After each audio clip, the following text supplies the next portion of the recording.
bagaimana membersihkan hati dari penyakit-penyakit. Tazkiyatun nufus. Kalau dalam bahasa ulama itu disebut tazkiyatun nufus. Penyakit hati itu dalam bahasa Arab marad atau amrod. Di dalam surat Al-Baqarah Allah menyebutkan A'udzubillahi minasyaitonirrajim. Fi qulubihim maradun fazadahumullahu marada walahum 'adzabun alimun bima kanu yaktibun. Di dalam hati mereka fi qulubihim maradun, ada penyakit. Tahu nggak teman-teman penyakit hati yang paling berbahaya itu apa? Baper? Apa penyakit hati yang paling berbahaya yang dampaknya itu bisa kemana-mana? Kalau dalam fisik itu kayak kanker gitu. Bisa menjalar, dia bisa sampai ke seluruh tubuh kemana-mana gitu penyakitnya. Udah diamputasi kadang-kadang belum menghilangkan sel kankernya. Udah di kemo berkali-kali ternyata belum mati juga tuh sel kanker.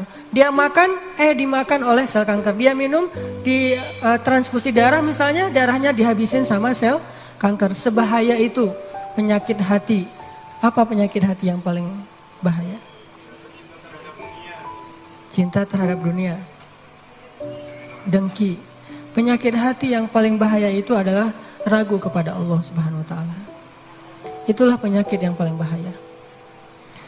Itulah ibu dari semua penyakit hati. Dengki, cinta dunia, dendam, susah memaafkan, galau, khawatir yang berlebihan, berputus asa, semua itu lahir dari gara-gara dia ragu kepada Allah Subhanahu wa taala. Sehingga Allah mengatakan di dalam surat Al-Baqarah tadi, fi qulubihim marad. Di dalam hati mereka ada penyakit, satu aja. Allah nggak mengatakan fi qulubihim amrad. Di dalam hati mereka ada banyak penyakit. Tapi Allah mengatakan fi qulubihim maradun, cuma satu penyakit.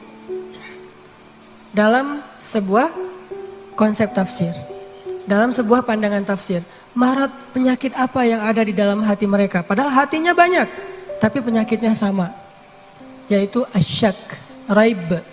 Di dalam awal surat Al-Baqarah Allah mention kita, dzalikal kitab la raib, tidak ada keraguan.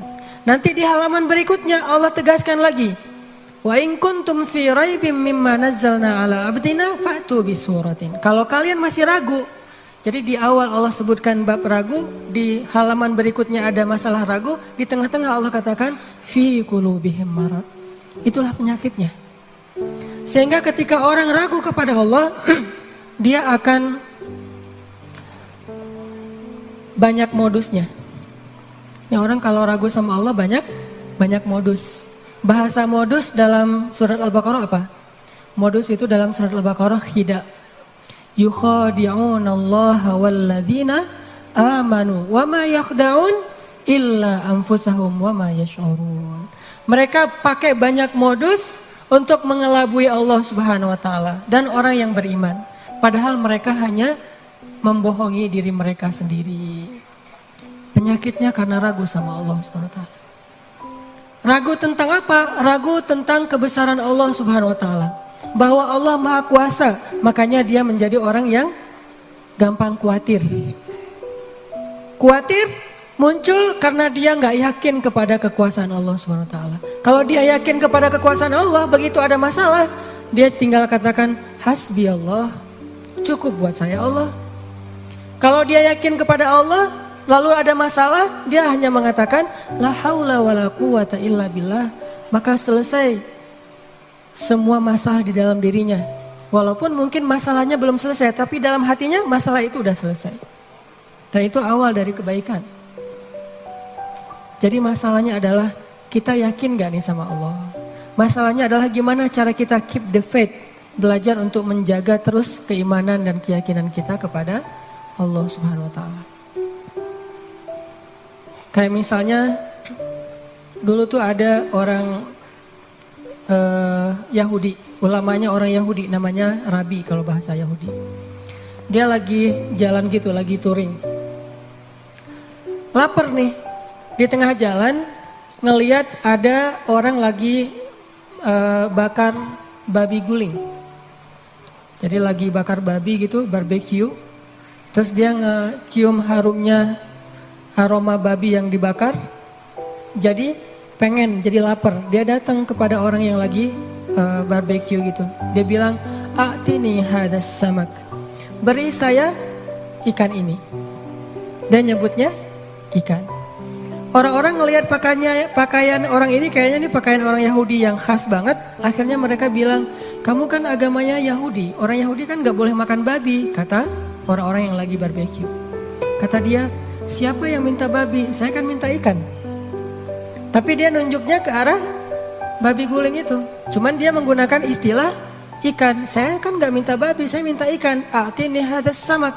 Beri saya sepotong dari ikan ini, tapi nunjuknya ke arah itu. Akhirnya karena mereka malas berdebat, mereka kasih kepada dia makanan tersebut. Dia makan makanan yang haram. Kemudian dia minum bersama mereka dengan minuman yang Allah haramkan. Lalu dia melanjutkan perjalanan. Karena dalam keadaan setengah sadar, lagi teler, lagi fly, akhirnya dia kehilangan ontanya di tengah jalan. Dia jalan kemana, ontanya kemana. Namanya juga orang lagi teler. Di tengah padang pasir, dia kehilangan ontanya, kehilangan semua bekal-bekalnya.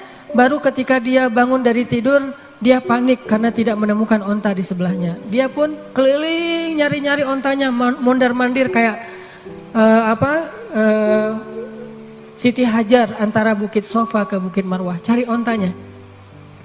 Pas dia nggak menemukan onta itu, kemudian dia berdoa kepada Allah, "Ya Allah, bantu saya, bantu saya, bantu saya."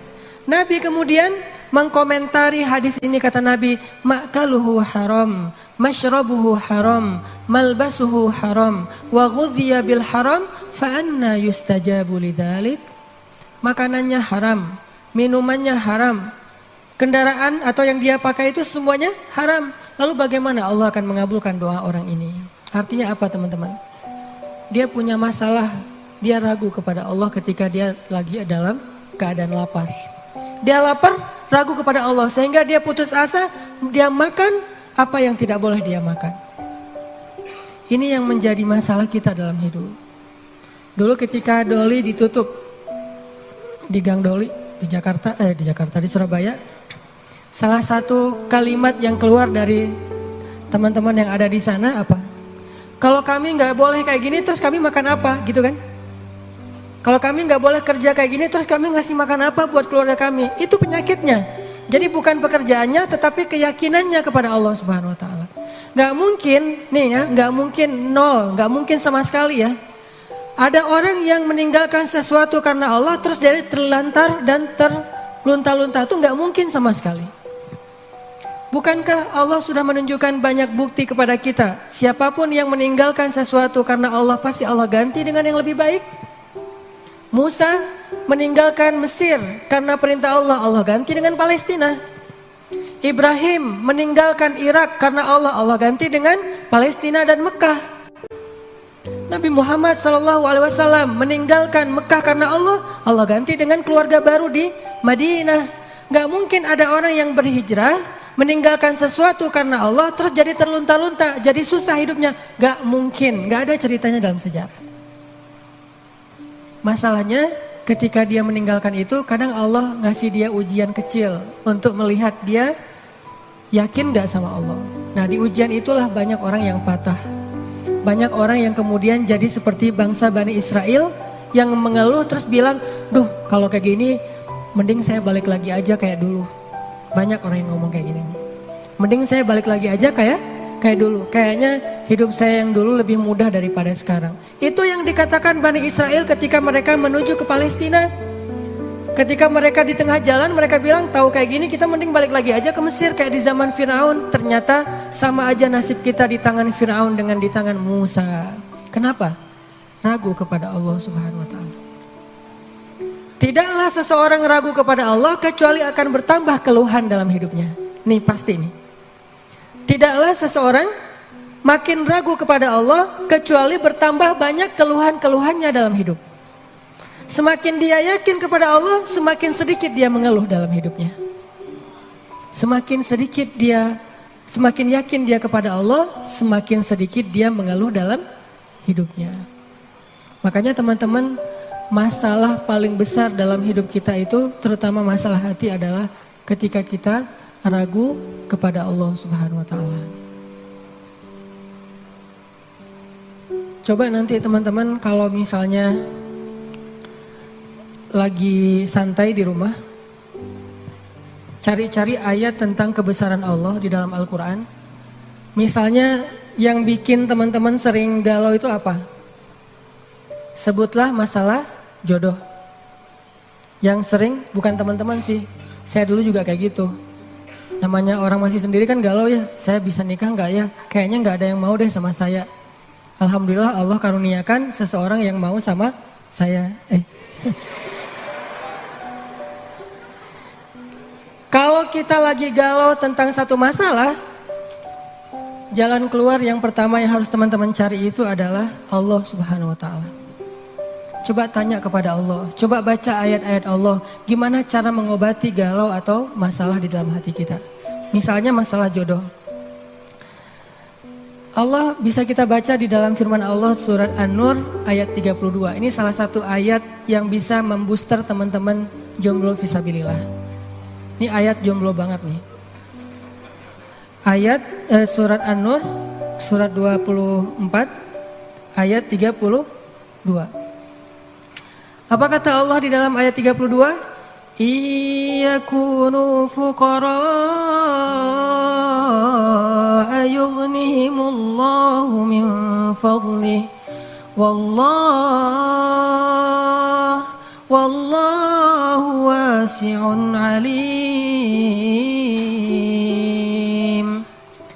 Nikahkanlah orang-orang yang masih sendiri di antara kalian, baik yang merdeka ataupun orang-orang yang budak. Kalau mereka fukoro, apa arti fukoro? Fakir, gak punya apa-apa. Yughnihimullahu min fadli. Allah yang akan mencukupkan mereka dari karunia-Nya. Dan Allah maha luas lagi maha mengetahui. Ini ayat booster banget.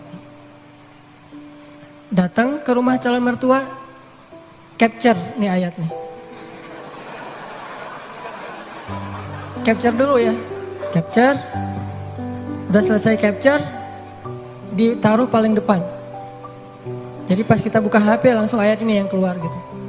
Begitu ditanya kerjaannya apa, tunjukin nih ayat. Kan pertanyaan kedua pasti kerjaannya. Pertanyaan pertama siapa namanya, kedua kerja di mana. Siapa namanya, misalnya sebut nama kita, sebutlah Budi gitu. Oh iya, kerja di mana, masih kuliah atau udah kerja? Udah selesai kuliah Pak, kerjanya Pak ini. Apa ini?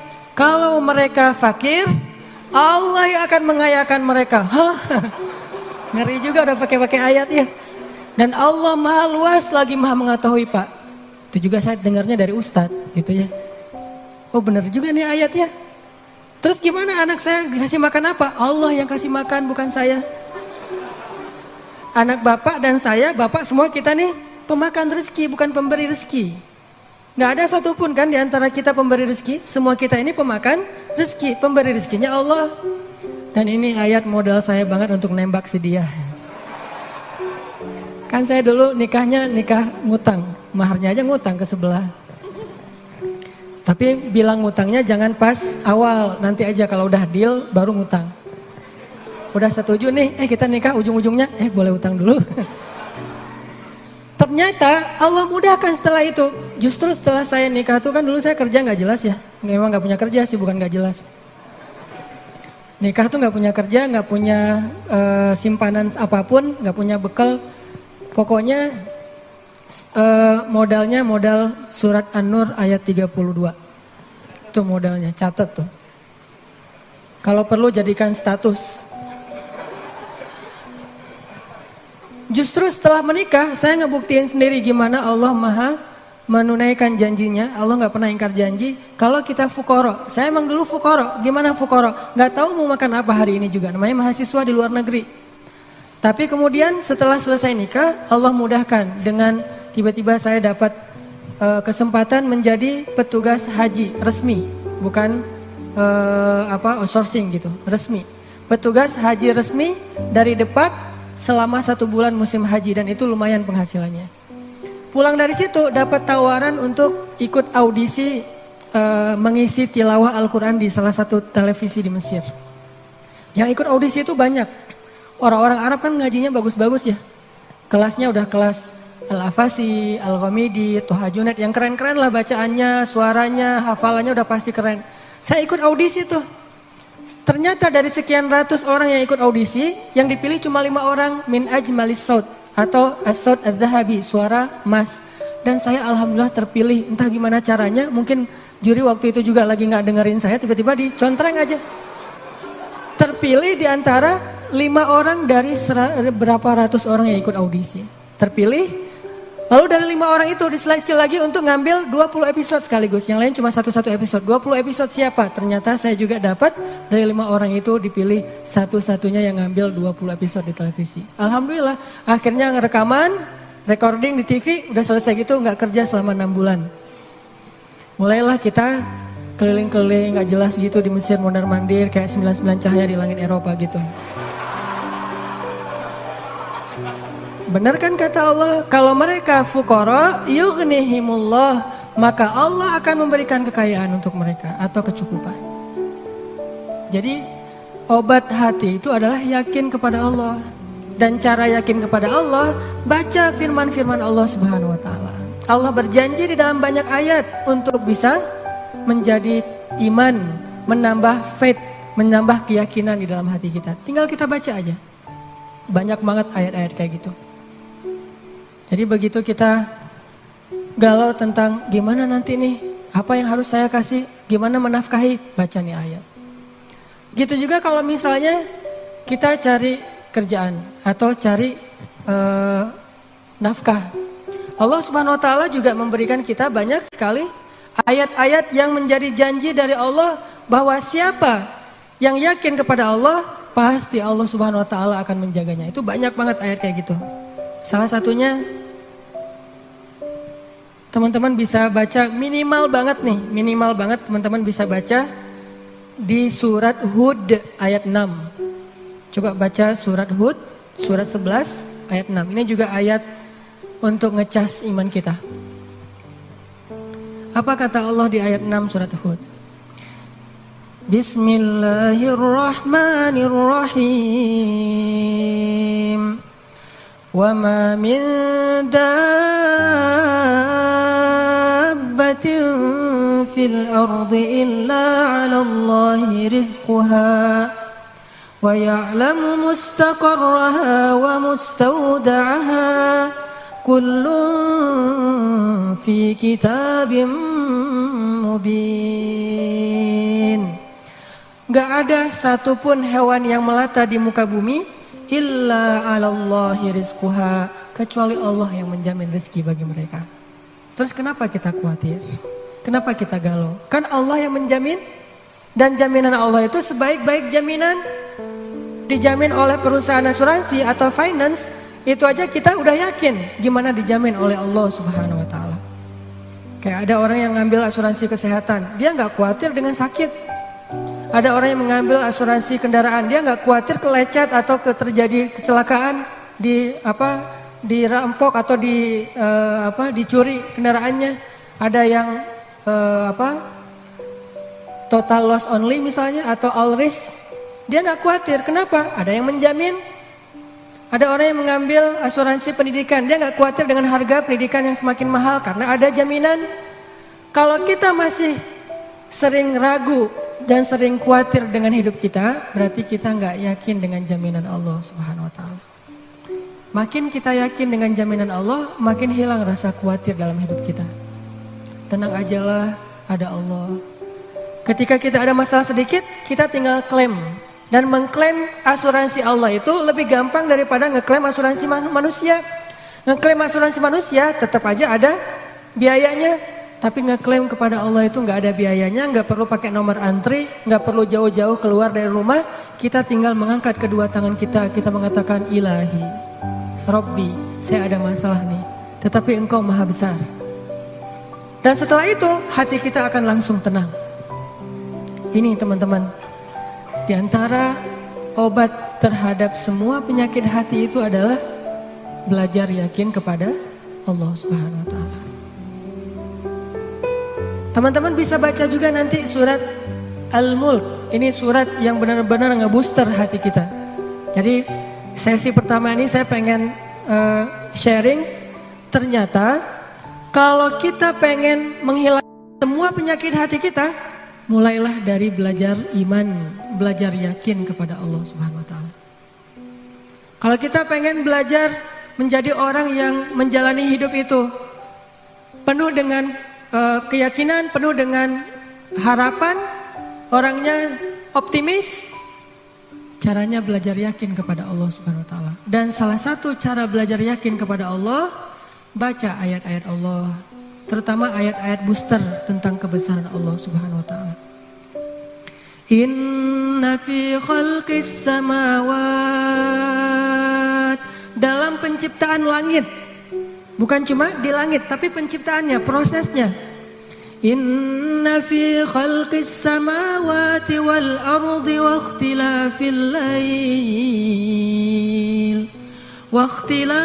laili wan nahari la ayatin li ulil albab. Langit, bumi, silih bergantinya malam dan siang atau musim, di situ ada bukti-bukti bahwa Allah Maha Kuasa. Kalau itu aja buat Allah gampang, cuma kun fayakun, apalagi cuma ngurus kita yang cuma kecil dibandingkan langit dan bumi. Kita itu dibandingkan langit dan bumi gak ada apa-apanya. Kalau langit dan bumi aja buat Allah gak ada apa-apanya lagi, apalagi kita. Jadi intinya teman-teman, kenapa kita khawatir kalau Allah menjamin kehidupan kita? Kenapa kita khawatir kalau Allah berjanji menolong kita? Kenapa kita khawatir kalau Allah Subhanahu wa taala tidak akan menyia-nyiakan kebaikan kita? Ada orang yang pernah gak nyesel bantu orang lain gara-gara ternyata orang itu akhirnya nyakitin perasaan kita? Duh, saya nyesel dulu bantu dia. Duh, saya tahu gitu gak bakalan saya mau baik-baikan sama dia. Duh, nyesel juga saya kemarin udah nolongin dia segala macam. Nyesel juga saya kemarin ngasih tahu ke dia. Ternyata ujung-ujungnya dia malah menyakiti saya, mengkhianati saya, nikung saya dari belakang. Nyesel saya curhat sama dia, akhirnya jadiannya sama dia. Pernah kan gitu? Kita curhat sama teman kita, malah dia yang jadian. Kenapa dia jadian? Karena dia tahu banyak tentang si cewek itu lewat kita. Dan cewek ini gak ngerti, kok kamu pengertian banget, tahu banget tentang apa yang saya suka dan gak suka. Padahal itu hasil dari observasi kita kan ya. Kita udah observasi sekian lama, udah gitu kita curhat, dia tinggal ngambil hasil skripsi kita tentang si cewek ini nih. Dia pelajari, oh curhatnya berarti dia gak suka ini. Warna kesukaan dia ini, akhirnya ngasih kado ulang tahun warna yang dia suka. Jadian sama teman yang kita curhatin. Gimana? Apakah kita merasa amal kita jadi sia-sia? Enggak. Kalau kita bertransaksi dengan makhluk, mungkin sia-sia. Tapi kalau kita berdagang dengan Allah, gak ada yang sia-sia, sehingga tetap tenang. Lagi-lagi baliknya ke Allah Subhanahu wa taala.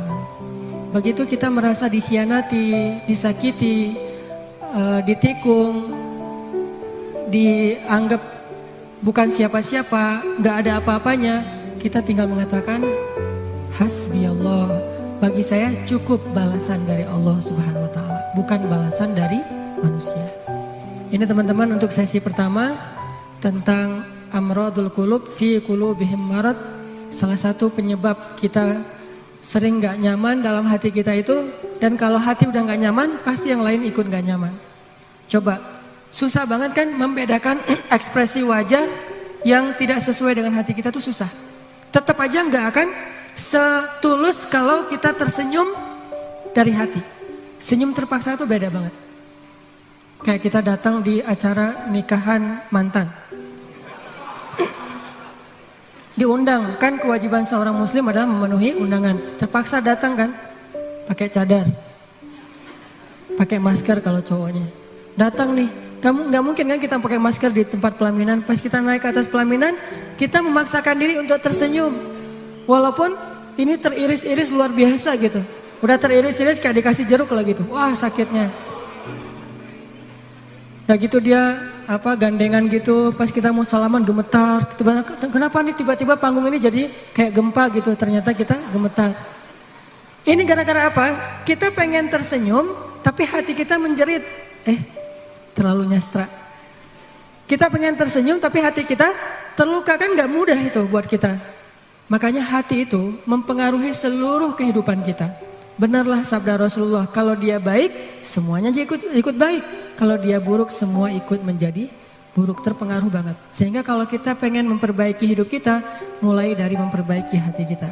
Dan awal dari memperbaiki hati itu adalah perbaiki yakin kita kepada Allah Subhanahu wa Ta'ala.